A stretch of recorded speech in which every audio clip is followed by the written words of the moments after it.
doing? Hello, how are you doing? Paul and Connie nimemute mic yangu kidogo. Good evening, ladies and gentlemen, Kenyan hockey fans, as well as guys who do follow Kenyan hockey. Thanks for joining us. Tonight, I'm having Zach Aura and Kolo. Sijui kama unataka tukuite TC hockey coaching ama unataka tukuite aje? Cheloti ni sawa. Cheloti. Yeah, Cheloti is unfortunately is joining us via audio only, but I do have our Kenyan legend Zach Aura as well, and we are just going to go into the review of the Kenyan match. Zach, how are you, my brother? I'm fine, and you? I'm sad. I'm sad because, and embarrassed because I had said Kenya is going to go through to the finals. So, yeah. Yeah, it's called sports, eh? Mm. Sports, anything can happen, my friend. Yeah, true. Yeah, it's unfortunate we lost, but tujikaze jama. We still have a match tomorrow. Yeah. We just need to encourage the boys. Okay. Guys at home, remember you can always post your comments, questions, suggestions on the comment section below. As we are continuing the review, we are going also to see your side of things. So let's start with Zach. Expected result or shocking result? I did expect a 5-0, maybe 1. I did expect us to be beaten 5. The worst result I was expecting was a 1-0, kama mbaya sana 2-0. Because the boys really played well. Remember the match they played against South Africa? Yeah. It was a very good match. It's only bit too technical kidogo that are giving us problems. But today, I don't think the boys showed up. There are few, if I can just say what happened, a few things, like 3 or 4 things that messed us up. Yeah. 1, marking. When you're marking, you're either marking, and when you're marking, are you handing over that guy when somebody else is coming, or you're staying with that guy? That is one that really messed us up. Number 2, ball possession. You can't just have the ball, then the next second you've given it to the other guys. Hiyo hapana. You'll get punished. Yeah. You have to keep on to the ball at all times. Egypt would stay with the ball until the 59th minute, and they score in the 60th minute, and they win. Yeah. So you have to keep to the ball. Then the worst of it all, there's no communication, especially in the defense. That really killed us. So we need to work on those 3 things. We really need to work on those 3 things. Going for the next game, yeah? For me, that is what I think really messed us up. Okay. Yeah. Well said. Cheloti, what are your views on that? Is it a result you expected, or is it a shocking result for you? Okay, for me, I had expected the worst result would be not a very big margin like the one we saw in today. I expected at least, kama ni mbaya sana, a 2-1 loss. But today's results were, it was painful to watch. Wakati zilifika 4, ilikuwa mbaya. But all in all, I think the boys tried their best as per the day, but vile Zach amesema, marking was a big issue, because if you look at the goals zenye Egypt wamefunga, they had spaces, as in they had acres of space to pick where to slot the ball, and they would just do it comfortably. And then we didn't really want to have the ball. Each time player anapata ball, he just sends it away. And then thirdly for me was support to the ball carrier. Akiwa na ball, it's either you are too close or you are too far, or there is no one completely.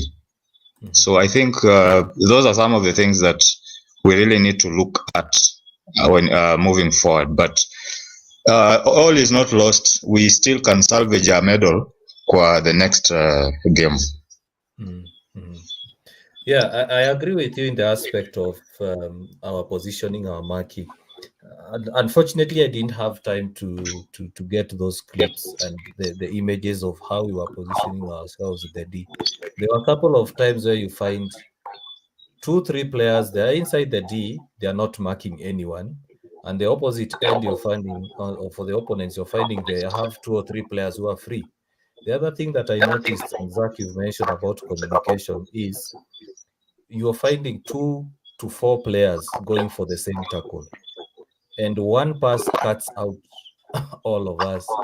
So, and is it something that was a result of panic, Zach? Is it panicking, or is it what? Is it something that the coach had instructed the players to do? About the coach, I cannot tell what he told them. And about panicking, yes, we have some. Is it Edson? I don't know his name. Very young. The team is very young, so lack of experience is really killing us, eh? So some of the boys, maybe they did not know what to do. It's not about panic. I'm not saying they played badly, but it's not knowing what to do.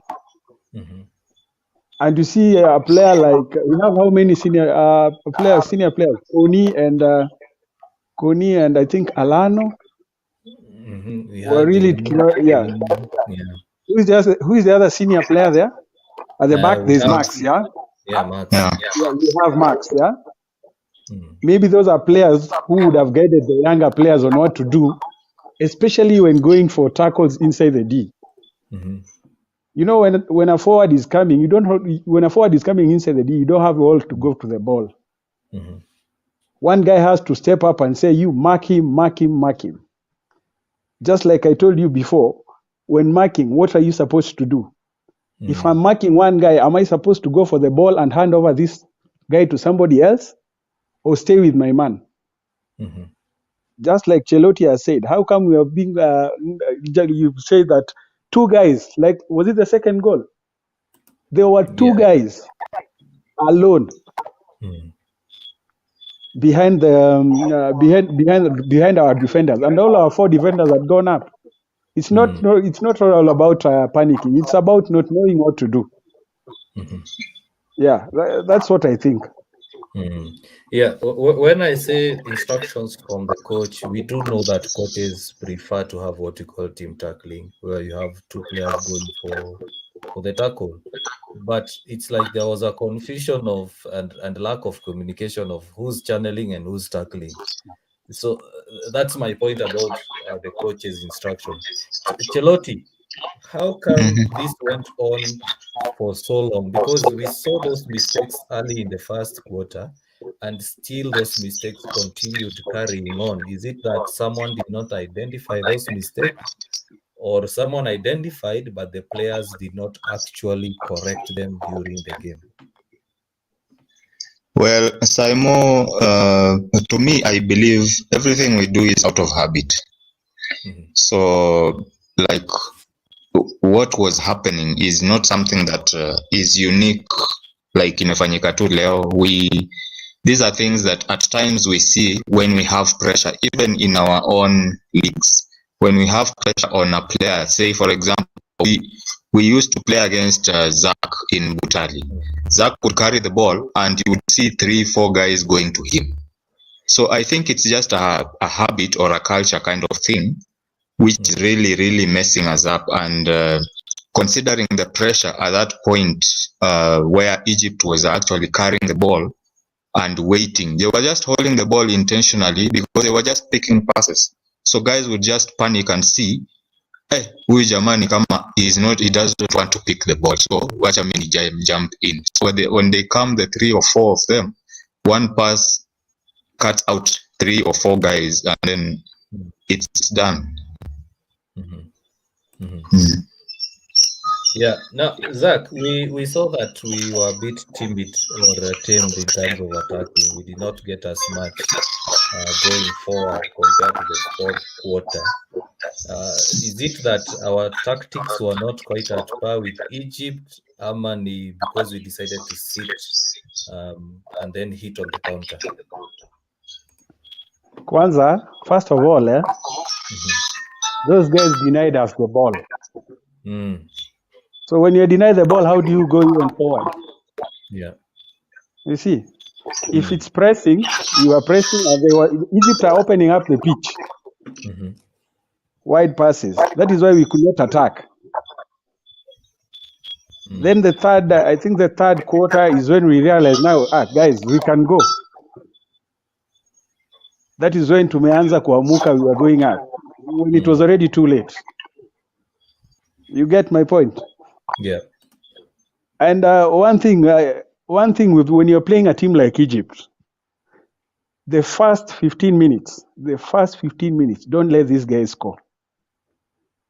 The moment they score, you are in problems. But if you hold them for the first 15 minutes, they start quarreling. Wanagombana ile kiarabu ile mbaya. Then you have them. You get my point? That is why we could not, first 15 minutes tulioachia, they had the ball all the time. Sisi tukipata, one, we start dribbling, we are not giving passes. Look at what Egypt was doing. Somebody gets the ball, the first thing he thinks of is a pass, not dribbling. Sisi we get the ball, it's either hammer it forward, ama start dribbling. Egypt wanafurahia. So we need to learn those things. Pass, and pass. That is always what I tell people. Yeah. Chelotti, what are your views on that? Sorry? What are your views on what Zach has said and my question about us not getting forward as much as we would have liked? Well, first ni hiyo kupiga to ball. As in the moment we get it, we just fight. That is one way of not having the ball. Secondly, Egyptians knew what to do with the ball. When to pass, why to pass, and where to pass. Kuna mahali they played Visigino near our D. Bana Visigino karibu nne bana. Like these guys would really support the ball carrier, and if there is no pass, they wouldn't risk playing a forward ball into the crowd or into the Kenyan side. They would rather play the ball back and then move it around as they look for the passes. And they also created spaces that we only had like around 2 or maximum 3 Egyptians playing in their own half, while the rest were up there. So they kept Kenyans inside our own half, that they had the time to play around with the ball. Like they would just toy around with us. At times you would see them just standing and watching the field. So that for them to have the ball, they really provided the options for the ball carrier. Like each time a ball carrier had the ball, he had 2 clear passes, 2, and he would still dribble the ball away, eliminate a Kenyan, then play the next pass. So they had really managed the field very, very well, and they were always available for the ball carrier. Well said. Zach, you've been part of the coaching setup as well as helping those boys prepare for the tournament. We know that in Kenya we have an issue with funding, and hence probably we cannot have specialized coaches compared to Egypt. Is it something that we should invest on moving forward? Because if you look at Egypt, they usually have a big team, a big coaching team, and that team usually goes to the tournament. They can read a match before, they scout matches before, they scout matches during the game, and are able to make changes as the game goes by. What are your views? Is it something we need to start now moving towards? Yes, of course. We actually need to do that. Ni vibaya sana. I feel sorry for the coaches that are there. We need to invest and move with the other coaches. Like Egypt, like you're saying, how many people are around the field with the walkie-talkies and somebody else is doing, I don't know, videos, and the match is going on. We really need to improve on that. If Coach Kimanzi had Kimanzi and Mike Malungu and Osino and who else? Senge, I think, is also there. Yeah. Then we have another like 4 guys around the pitch. They could be able to see things that maybe the coaches who are also under pressure hawaoni na wanaambiwa through walkie-talkies, then we could do better. And when the game was going on, I saw some guy, I think we played with him a very long time ago. He was just hapo kando. He's not part of the bench, but kando, and he's talking. And I believe huyo ni coach. Kweli? Yeah. So we need to invest on that. Maybe the government saa ile inapeleka team, they should consider like the coach, the assistant coach, and those other maybe 4 or 5 guys that will stay around the pitch. And facilities. Those guys have walkie-talkies, they are talking. Hakuna kutoa sijui simu and shouting. They just say, give instructions and things go on well. Well said. Chelotti, you are part of development hockey as well as what is it called? Development hockey. Let's first with development hockey. You are in charge of bringing up teams. You're in charge of the next stage of development of teams, and you find that you probably do it alone or you have a team on your own. Coming now to our clubs, we find that our clubs also adopt the same sort of one coach for all mentality and system. Is it something we should start encouraging our clubs to do, so that by the time we get to the national level, at least the coaching committee at national level know that at a certain club we have a very good goalkeeping coach, at a certain club you have a very good physio, at a certain club you have a very good defensive coach? Well, if I've gotten your question right, it's about having specialists around who can help with the national team. Now, the bigger problem that I see around, especially in isolated clubs like this lower clubs, we have players of various levels of development. So it becomes a big challenge for the coach to really help out a player like Cliff Omari, who plays for the national team right now. That guy stood out in my center. So I really had to push him to put him through tougher training that made him actually step up his game. But sasa unaona, when it goes to now across all the clubs, you find there is a problem when it comes to providing such guidance. The coach, one, is overwhelmed by the different levels of players. So utapata most of the time the concentration may not really be there for the player who needs to really be challenged more. So in isolation, that is a big issue. And then now moving into the club, like you find players really want to play top hockey, but they are not able to play top hockey. One, they have not really matured in terms of skill, in terms of reading the game, that is tactical, and their physical ability. There's so much that they still need to do.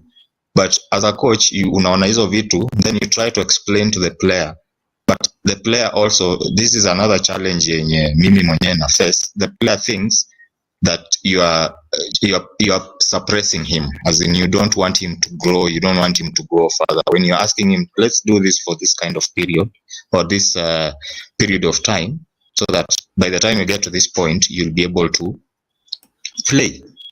Many, like for example, many people want to play for Butali, but what does it take to play for Butali?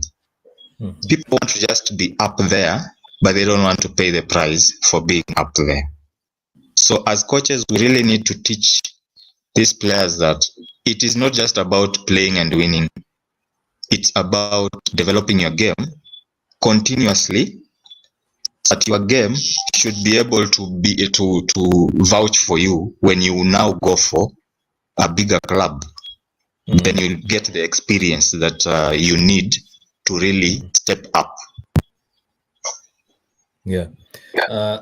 Zach, you've seen it all. You've played for Kenya, you've played for clubs locally, you've played for clubs abroad.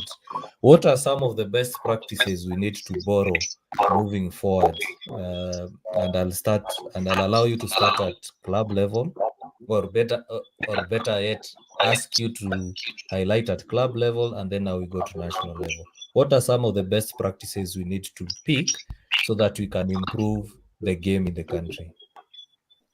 In terms of playing, Yeah, both playing and coaching.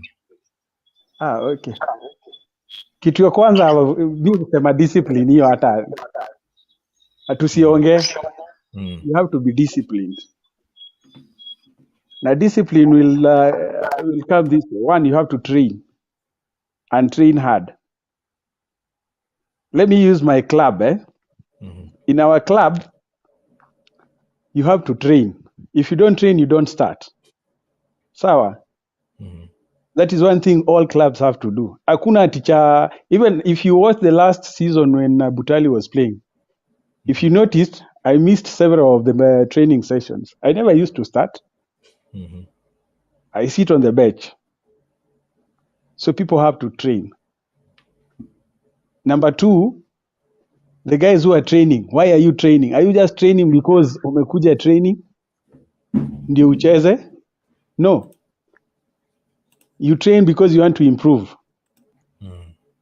Sawa?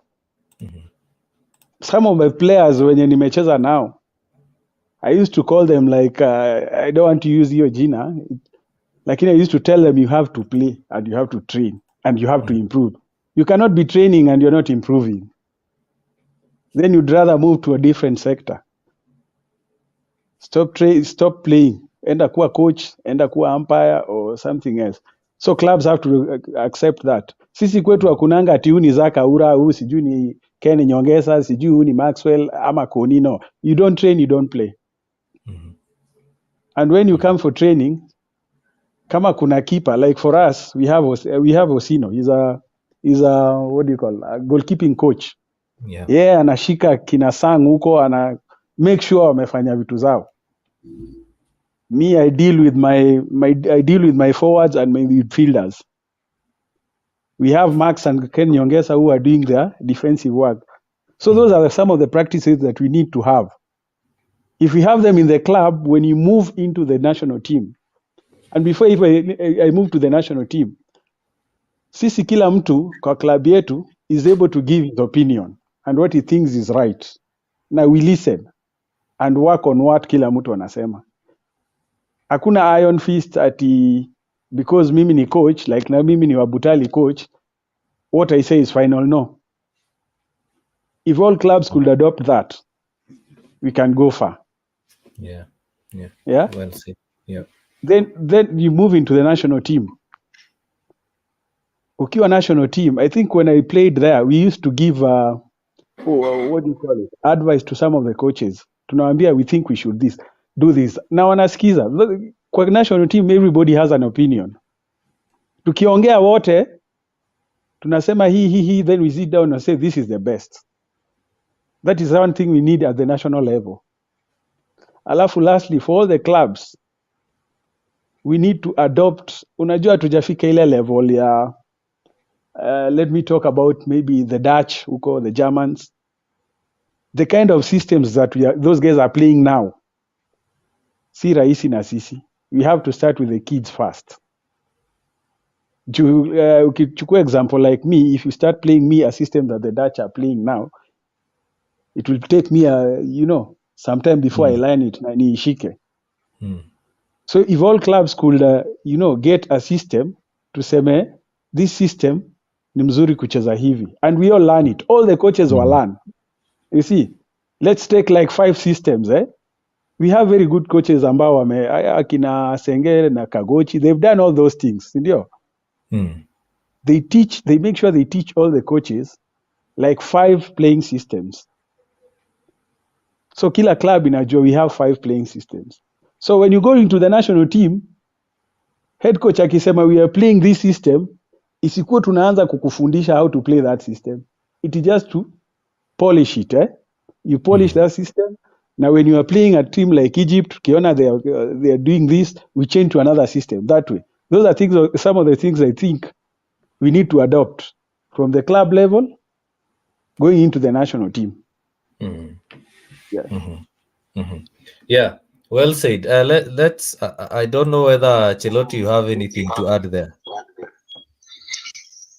Zaka amesema vitu very very valid points, and one is the thing that has really saddened me is that when I have attended some of the national team training sessions, and the sad bit is at times you even get to the national team and someone is being taught how to stop the ball.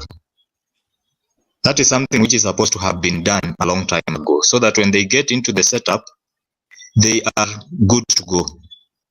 So the second, I mean, the most important thing that we need to have as Kenya is, how do we play? That's the first thing. How do we want to play? And make it so unique to us so that we own it. And then we teach it. And the way Zach has put it, we need to have coaches being trained on how we play. I'm very sure Egypt has their own system, and they teach it from every age group that they have, be it a junior team, be it a senior team, so that when you transition into the senior team, you just gel. You just need to maybe pick up the speed, or just try to fit in to what is happening. And then the national governing body now, the systems get trickled down to clubs, so that each club has to teach these things, because it's from these clubs that players are picked. And if you have a club that is teaching maybe a 4-4-2, another club is teaching a 4-2-3-1, another club is teaching a different system, when these guys get together to play, they cannot match. They cannot, as in, you cannot have these guys thinking the same way, because one player overruns maybe because of the system they're used to, and another player is waiting for a pass. So you get conflict. And this is where now sharp teams, which have many coaches, many eyes, will now pick those loopholes, and they will really, really punish you as a country or as a team. So we really need to have a uniform, or rather a unified system, where it's going to be easy even for the players to just pick the system and roll with it. Yeah, well said. Now, some of the comments. Elizabeth Okama, thank you for watching. She's saying hard luck, Chui. Zach, Amit is asking kama utarudi kucheza hockey. Yeye arudi kwanza.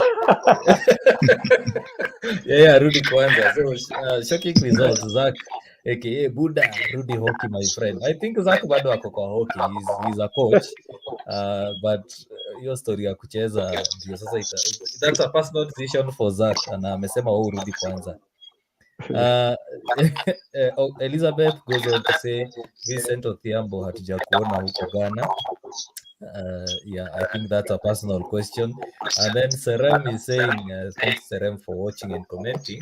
Chelotti Hockey, or see Chelotti Hockey coaching.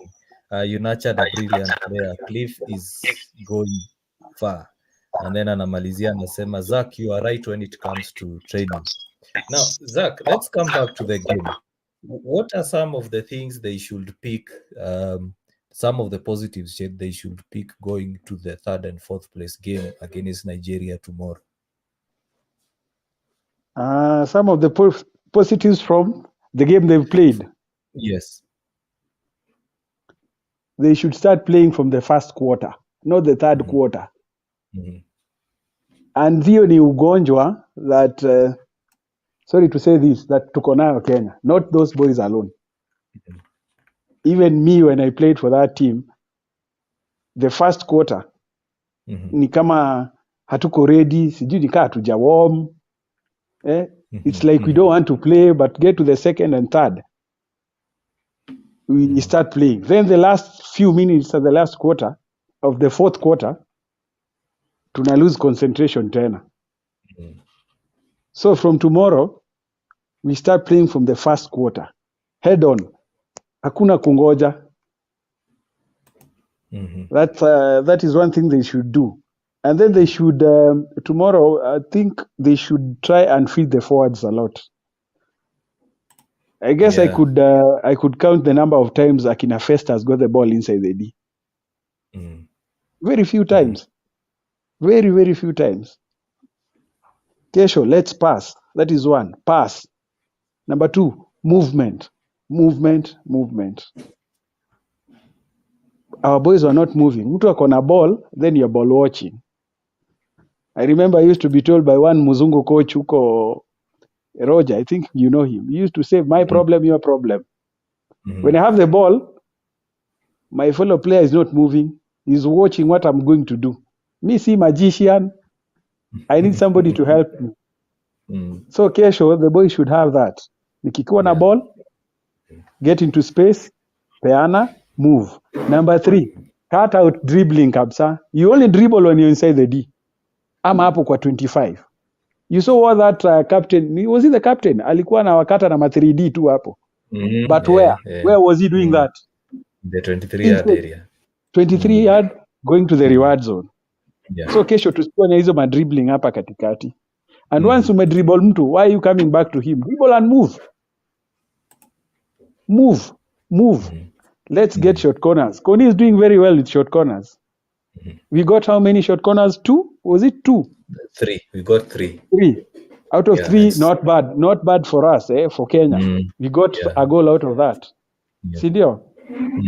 Let me talk about maybe lastly, the keeper. Sawa. He was exposed, but never ever go down kama ni keeper rahisi hivyo. Don't jump kwa player mwenye ako na ball, especially a good forward. Atakuacha. You saw what happened. Yeah. Ule jamaa alikuwa na, there's a guy alisimamisha tu ball, one step, wewe umedive huku, yeye ameenda opposite direction. We should not have that, especially I don't blame Silong. Silong is a young keeper, he's very good. Nimetrain naye, he's very very good. But now we need to kumtengeneza kidogo hivyo. Ya mwisho, possession, hiyo ni muhimu kesho. Tafadhali. Nigerians are very physical. We should keep to that ball. Pass it. Egypt could do it. 1, 2, 3, 4. You think they are wasting time? The forwards are breathing. Then kidogo tu, one split pass. Katikati, forward ako na ball. Bow. Those are some of the things as we go tomorrow to play, we should use them. Cut, hizo vitu tumesema to cut. Kabisa. Yeah. If you use that, then Nigeria haitakuwa ngumu. Yeah. Before I ask Chelote to give us the positive they should take to the next game, I was having a chat. Tulikuwa tuna watch the game with the misses, and I was saying Egypt played like guys who are starting to learn hockey, because what they did in that match was akipata ball like to pressure kidogo, anageuka anarudisha ball home, and then they start passing comfortably. When they get under pressure, see there is no space, they turn the ball, they start playing again. Unapata defender wana switch to. One thing that I'd like to advise our midfielders is tusaidia Festus. Festus was running wild huko mbele and no one is helping him press. Also guide him. Tell him, yes, you are running, but don't exhaust yourself. Because Festus alikuwa unajipata amekimbia right, amekimbia left, by the time anafika left, ball imerudi right. So it's something that if we decide to press, let's press like a team. And then tukiamua tunafanya half press, the whole team inafanya half press. Isikuwe mmoja ako mbele au wengine wako nyuma. So Chelote, what are your views on this, or what are your suggestions? What are the positives they should take from this game? And I know there are not as many, but we have a match tomorrow that we need to win a bronze medal. Okay. So far, as per my judgment, I think this team is really skilled. So that is a big positive for them. They are really good on the ball. So the only thing they need to do is to believe in themselves more, stay calm, and just play together. Like vile Zaka amesema, keep the ball moving. Keep it moving and then support the ball carrier. Sincerely speaking, Festo was really yani anatupiwa mpira and then they watch him. They want him to do magic. Vile Zaka alisema, you're not a magician. There's only little that you can do at that point. If you have 3 people around you, you can't eliminate all of them if you have no support. So let's move the ball and then let's support the ball carrier at all times. Move together as a team. They are fit. So they need to just use their fitness. Move together as a team, fall back as a team. Because I realized when Egypt lost the ball, they were all behind the ball. All of them, except 2 forwards, maybe. When they win the ball, they move it around the midfield or they flick it to the forwards who hold it, and then the midfielders come in to support them. So we need to play together more. Secondly, I think we need to have better communication at the defense, especially when we are under attack. The keeper needs to really speak, as in he needs to have that command, and the fullback also needs to organize his people well, because I believe if a keeper is making saves, then he's not communicating properly. He should not get one-on-one situations in the D. So our defense needs to communicate better, and the marking needs to improve. There should not be any player behind the keeper. I mean, behind the defense, because we tulipatikana so many times, and the only person who sees the whole of it is the keeper. So if the keeper is not communicating early enough, tutapatikana. So we need to improve on our communication. Lastly, we need to kick it off with energy and keep it rolling. We should not play a reactive game. We need to play more of, this is what we want, this is how we are going to do it. Don't wait for them to act, then you react. Decide, this is how we are going to play, this is how you are going to play against me when you have the ball. Not at just play and then I react to what you do. We need to go full force from the minute 1 to the end. In a bronze medal, we have nothing to leave behind. We have to really want it. And the team that really wants it more will get it. Nigeria is not an easy team. They are very tough, they are very physical, and they also want it. So if we sit back like the way we sat back today against Egypt, it's not going to be easy for us. So we need to take the game to them and really press them so that they make mistakes. And when they make those mistakes, we capitalize on them. We support the forwards when they have the ball, and then when we get the pieces, try to convert as much as we can. We are doing well as far as we are concerned. Training PCP on see our cup of tea, but I know we can do better than that. Then there's one thing I realized. Festo is a very good hitter of the ball, but not every goal is a shot from the D-top. Now ukiangalia the goals zenye tumefungwa leo, which one was scored from the D-top? Only the shot corner. So when Festo has the ball, everyone expects him to hit. Why can't we give him options even inside the D, so that before he hits, he knows I can just lay the pass over to this guy, and then he will take a clear goal. Like the ladies walikuwa wanacheza short goals, they just tap in, easy tap ins. So if Festo is hitting the ball from the D-top because he has no other option. So if we can support Festo. Just to cut you short on that, isn't that our culture at Kenya? Because whenever a forward utakwadiwa unasema ua. It's a bad culture. Now unaona sasa how it is exposing Festo. Festo is a very good forward, but every forward needs to have 2 or 3 more people who he can pass the ball to. So he can go for the hit.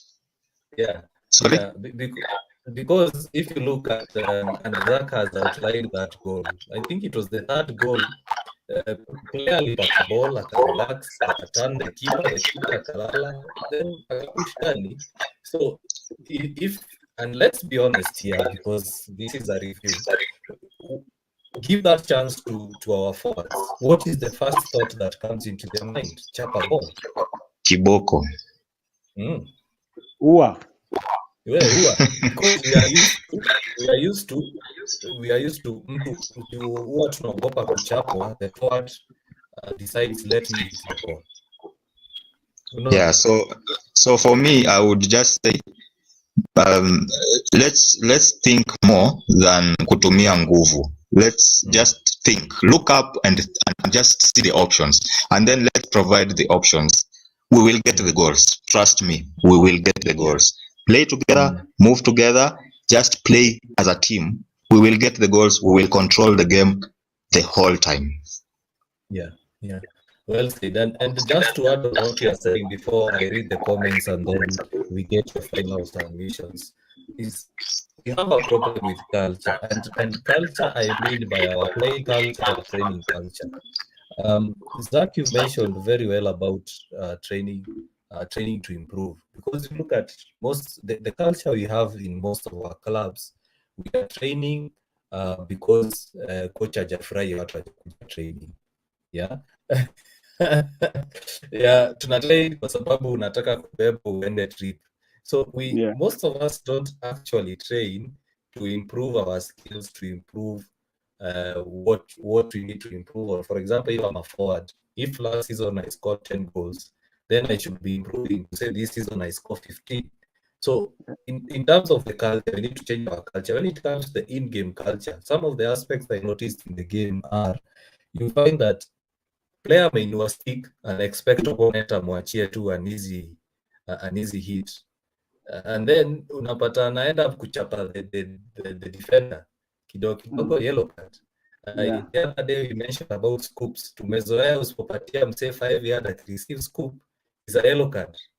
Ule tumefika unapata mtu anakupatia 5 yards na hapewi kadi, so they break play na sasa wanakuwa na an easy time ya kudefend. The opposite side tunapata sisi tunaachia mtu 5 yards a receive ball, by the time you are closing down they've already passed the ball. Yeah, so some of the cultures we need to change are those ones.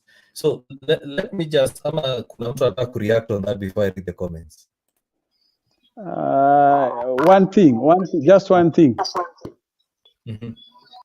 Those players are very, very skillful, but hockey is a team sport. Sawa. Yeah. So how do you use your skill to help the team? If you dribble one guy, what do? You pass to the next guy. Yeah. That thing should, I think they should improve also on that. Skill ipeleke ikue ya team, isikue yako peke yako. Sawa. Yeah. Well said. Now let me go to some of the comments. Arnold is saying possession is key. We can't score if we don't have the ball anytime. We can't keep our ball. We will only be defending. Kupoteza ball yafaa to cut off kabisa. Nigerians are also good ball handlers. Kama tutapoteza ball sana bana, tutakuwa vibaya sana. Yeah, Zach, I think you mentioned about possession, so we do need to keep possession going to the next game. And then you have Moshu saying these things are mentioned each and every time. Why can't we have a change? Yet we are ever changing squads and coaches. In my opinion, we need to nurture hockey from that tender age. Yeah, I think we also mentioned that. Let me start with Chelotti. If you are in that dressing room after this game, what would you have told those boys? Unaniseti wewe. You are a coach. Tulikuwa tunaambiwa aje kwa coaching courses, a good speech is one of the skills a coach should have. Okay. It was a tough game. It was they capitalized on our mistakes, but the bigger thing that we look at right now is the things that we did well and the things that we need to improve on, so that come the next match we play a better game. So we need to keep our heads high. It's not yet over. We still have a fighting chance. So we just need to sit down, look at what we have done, look at the areas we need to improve on, and then we take on the next match. So it's more of an encouragement to the team basically, because wezi wabash ukiwabash wanatoa kwa game. Yeah, true. Yeah, let's move on to Zach. What would you tell those boys moving on to tomorrow's game? Number one, nikiingia hiyo changing room ni kuambia guys, forget about that match. It is gone. We are not going to play again that match. It is gone. And I would not bash them. I would encourage them to think about the match for the next day. Na sitawaweka na speech mingi. I've been there, I know. Ukikana players kwa changing room immediately after the game, unaanza kumwambia you did this wrong, you did this right. You start discussing hizo mistakes zenyu. Those boys would not play the next day. Get into the changing room, tell them the match is gone, well played. Can we think about the match tomorrow? Hiyo tu, hakuna mambo mob, don't bash them. So kama coach Kimanzi atawaambia hivyo, the boys will play well tomorrow. Yeah, usibash those players. Just encourage them. Like Koloti amesema, basically just encourage them. Waambie pia kesho ni siku.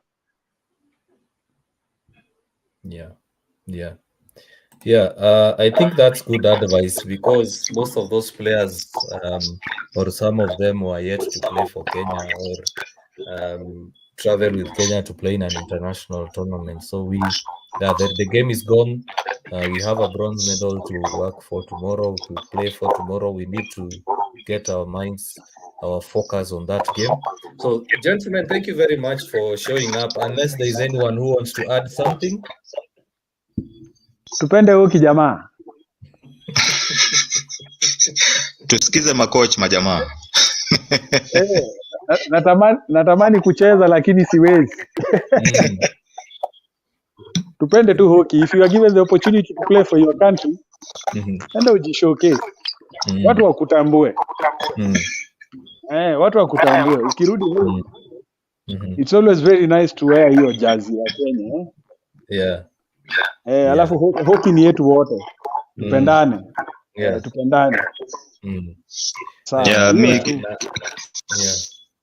Yes, Cheloti. Yeah, mimi naweza sema hivi that vile Zaka amesema tupende hockey na wherever we are training, let's always improve. Tusicheze tu for the sake of it. Let's always improve.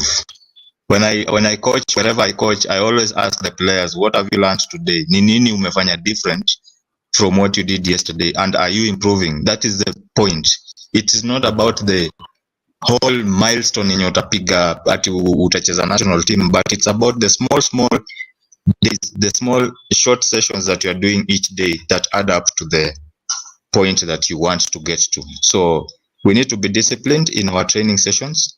We need to give our best in our training sessions, and we need to make sure that we are improving. I ask my players to do self-evaluation, self-analysis every other evening and weekly, so that unajua unaenda mahali, si kukuja tu kukimbia ukate watu ufurahie wewe alafu unasema minimum. No, it's about value. Are you adding value? Are you adding value to yourself, and are you adding value to the next player? So hii hockey ni yetu bwana. There is nobody who is going to champion it if we don't do it. So we need to really work together, improve the game from the small areas that we are in. Zaka alicheza hockey mpaka kwa veranda, if I'm not wrong. Look at his hockey size. Kina Banu, look at them. Why is it that we have that big gap? Hakuna mtu anacheza kama Frank Wanangwe. Why? These guys loved the game. So we need to really love the game and give our heart to it. Usisukumwe. Ukweli. Umesema hiyo story ya Varanda nikakumbuka Zach, kuna siku moja ashainiketisha chini tukicheza pale, ilikuwa zile floods zilikuwa zinaitwa aje Zak pale Nakuru. Railways. Yes. Chini ya Nakumbuka siku varanda. moja, yes, nakumbuka siku moja wanauliniketisha chini nikaumia. Wewe unajua Hoki tumecheza mpaka na ball ya golf na waya imefungwa kwa bamboo stick.